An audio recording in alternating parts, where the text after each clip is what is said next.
What up, you lab rats? This is episode number 91. In here on Throwback Thursday episode, we're talking about all the mistakes I made so you don't make them too. Stay tuned.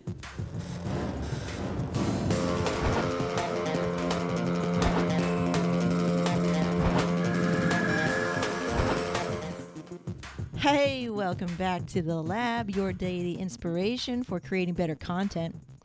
All right, guys. So I'm here in my lab, right? And it's taken me a very long time to get here standing in front of my standing desk and to feel the way I feel about what I'm doing nowadays. I want to throw it up here on Throwback Thursday, the first of many book covers as to this book that I wanted to write. So throw it up. Okay. So this cover was just one of the many that I was designing, and it was very misguided and it's whatever. But I want to kind of focus on this episode because it's Throwback Thursday, right? We kind of focus on some of the mistakes that I made in the past and bring them to light and why they were mistakes. And let me just preface right here that mistakes, we kind of misconstrue that word. Obviously, right off the bat, we think that's bad. I'm putting my so-called mistakes on blast so that you guys can kind of see the journey that I've been on. Okay, I don't want you to forget that I've been on a very, very long journey as to feel comfortable in my own skin to be able to come on the mic and in front of the camera the way that I do now. Okay, so a lot of times people come up to me and say, you're so natural. And you know what? That is a skill, okay? I want you guys to understand that. I want the Lab Rat fan band to understand that being natural is a skill. Even somebody who is extroverted and things like that, that was proven to me at SSS Live that it doesn't matter how you label yourself or how whatever, if I'm extroverted or introverted. To come in front of the mic, to come in front of the camera, it's a skill. All right. And so you need to practice that skill. So I want to share with you guys how I practice and how I was able to find my voice and get to this thing that you see today. Okay. All right. So I want to share with you guys a curation of my best things that helped me on the net and the best things and people that helped me as to how I got here, okay, this person that you see in front of you. And first and foremost, very, very grateful to all of these things. So thank you to the content creators who put out content like this to help others like me, so many years ago when I was thinking, I don't know shit about this thing. But they gave me hope and they inspired me, and I want to thank them. All right. So hopefully I can inspire you guys here on this Throwback Thursday. So I was showing you guys that cover of the book because my focus was all wrong. So the first thing when you're getting started and you're somewhat intrigued as to what I'm doing and other people and how they're doing it, and you're somewhat intrigued. You're like, okay, I kind of am interested in doing that, but I can't. Should I write a book? Should I start a podcast right now? Should I start making video right now? Like, what do I do? What's my next step? Well, let me try to narrow that decision down in your mind. And what I want you to focus on is how you are going to change the lives of others. And yes, I want you to think in that kind of grand way, because if you're not transforming lives in a small way or a big way, it doesn't matter, then your content will not get any traction. That's just the bottom line. That's what I found out. You can tell your story all you want, but if you're just telling it to be selfish, like I did so many times, I tried to write a book about me and tell my story, and thought that was going to, make money or get traction or get me attention. It did none of that. All it did, I don't think that that's bad. All it did was get my story out of me. so that I could, once again, learn how to voice my opinion, learn how to let go and release these emotions that were bottled up inside me. That was more therapy than anything. It wasn't to bring me awareness to whatever I was doing. And I wrote a book like 3 times about my story, guys. Like 3 or 4 times. I lost count because I wrote it so many times. But it was a story that needed to be said for me, because I needed to go through a bunch of self-therapy before I could get here. All right. So I want you to think about the content that you are going to be creating if you are interested in this kind of thing, and how it is going to transform lives. Whether it's a big way or a small way, doesn't matter, but it has to affect people, and that's how it gets traction.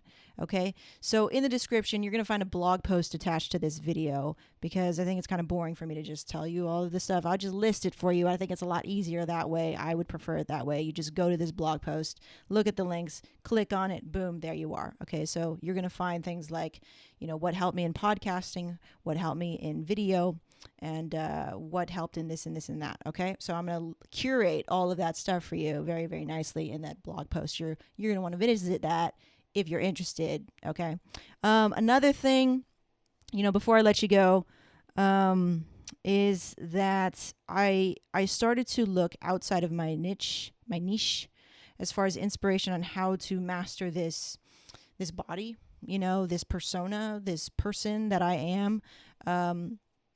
I felt like it was all over the place. I wanted to do so much.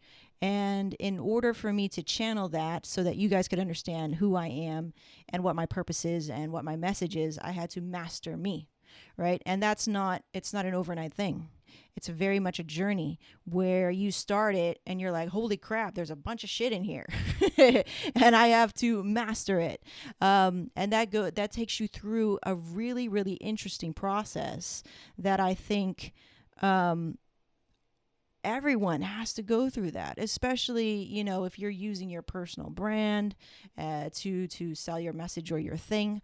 It's that journey, that personal journey of self-discovery. You got to go through it, and you've got to allow yourself to go through it. I would look to other things, other channels, other people to pull that out of me. Okay, so my sources of inspiration to be more me. Okay, guys, get ready. Hodge twins, Daily Grace, Gary Vaynerchuk. That one makes sense. PewDiePie. Okay, seriously, guys, those were my inspiration. A lot of YouTubers will go, a lot of serious people will go, oh my God, that's retarded, right? Those people do nothing but, joke around and curse all the time. And you know what? That may be true, but I see what they're doing. I see them in that they are being truly themselves, and they have no shame in it. And they're proud of who they are. And I took that energy and I took that message, in that they have a true connection with their fans as well.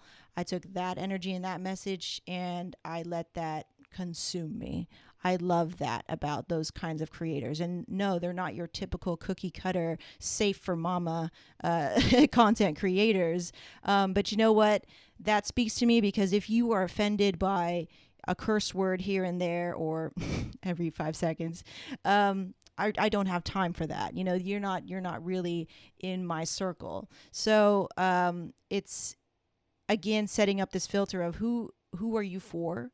What's your purpose? What's your message? Who are you here to serve? And for me, obviously, it's you guys. It's the Lab Rat Fan Bam, right?